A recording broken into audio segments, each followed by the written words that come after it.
तर ही सगळी जगभरातली दृश्य पाहत असतानाच आपण ही लाईव्ह दृश्य पाहतोय ठाण्यातली। ठाण्यात गेल्या जवळजवळ 25 ते 30 वर्षांपासूनची परंपरा आहे ती रक्तदानाची। आणि ठाण्यात रक्तदान शिबिराचं गेल्या अनेक वर्षांपासून आयोजन केलं जातं दरवर्षी। आणि त्याप्रमाणे आता या लाईव्ह दृश्यांमध्ये आपण पाहतो आहोत मुख्यमंत्री एकनाथ शिंदे यांनी रक्तदान केलंय। दरवर्षी या ठिकाणी शिवसेना ठाणे शहर शाखेच्या वतीनं या रक्तदान कार्यक्रमाचं आयोजन केलं जातं।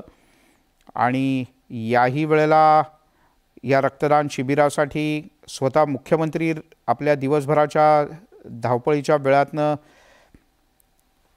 थोडासा वेळ काढून इथे आवर्जून येऊन उपस्थित असल्याचं आपल्याला पाहायला मिळतं। हे 29वं वर्ष आहे मध्यरात्रीच्या रक्तदान शिबिराचं।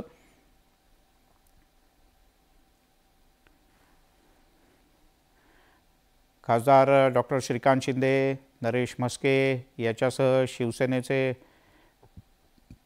ठाण्यातले अनेक पदाधिकारी, अन्य कार्यकर्ते आणि लोकांनी मोठ्या प्रमाणात गर्दी केली आहे। 2 वर्षापूर्वी तर रक्तदान महायज्ञचं आयोजन करण्यात आलं होतं। तर ठाण्यातली आपण ही लाईव्ह दृश्य पाहतो आहोत आत्ताची। मुख्यमंत्री एकनाथ शिंदे यांनी रक्तदान केलं आहे।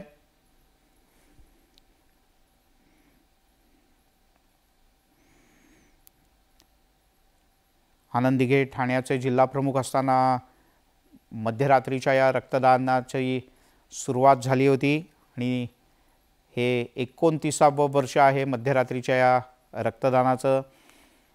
आजही भल्या सकाळी म्हणजे 7:30 वाजता मुख्यमंत्र्यांनी पहिल्या कार्यक्रमाला हजेरी लावली होती। डीप क्लिनिंगचं अभियान ठाण्यासह मुंबईत सुरू आहे आणि मुंबई ठाण्यात मिळून साधारण आज दिवसभरातले 8 कार्यक्रम करून अन्य काही बैठका पूर्ण करून मुख्यमंत्री बरोबर 11:15 वाजता ठाण्यात पोहोचले। ठाण्याच्या शिवाजी मैदान इथे या रक्तदान शिबिराचं दरवर्षी आयोजन करण्यात येतं।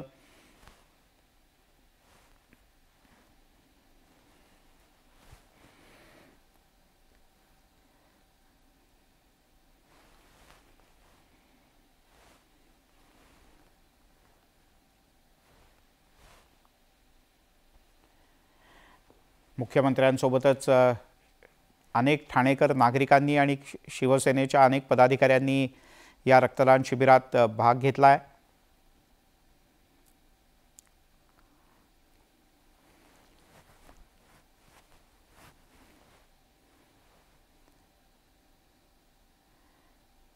साधारणपणे रक्तदान केल्यानंतर एक 10 मिनिटं 5 मिनिटं तरी त्याच ठिकाणी बसून राहावं